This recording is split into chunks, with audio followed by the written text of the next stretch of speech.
Wakati mwingine dunia inahitaji ukimya ili kusikiliza kilio cha kweli, sio kilio cha machozi pekee, bali kilio kilichotoka ndani ya moyo, kilichojaa maumivu, shukrani na upendo wa dhati. Kilio hicho kilisikika kupitia violin ya mtoto mdogo aitwaye Diego Frazao Torco. Diego hakuwa mtoto wa kitajiri, wala kuzaliwa kwenye mitaa ya watu wenye majina makubwa. Yeye alizaliwa kwenye giza la umaskini na vurugu huko kwenye mitaa ya Brazili. Lakini ndani ya giza hilo anakutana na mwalimu wake wa muziki aliyemwonyesha kuwa maisha yanaweza kubadilika kupitia sauti ya matumaini.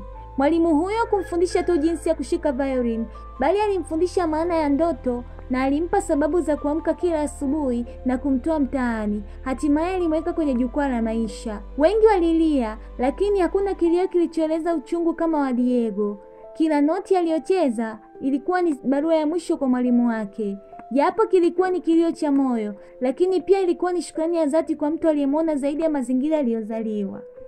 Picha ya Diego, machozi yakimtiririka usoni mwake huku akicheza violin, ilizunguka dunia nzima na kuwakumbusha wanadamu kuwa sanaa ina nguvu ya kuponya na walimu wanaweza kuwa miujiza ya kweli. Wazazi, walimu, viongozi, kila mmoja wetu ana nafasi ya kuwa mwanga wa maisha kwa mtoto. Kwa sababu Diego alipoteza mwalimu wake, lakini hakuacha ndoto yake. Alitufundisha ya kwamba hata machozi yanaweza kuwa muziki na maumivu yanaweza kuwa sauti ya matumaini.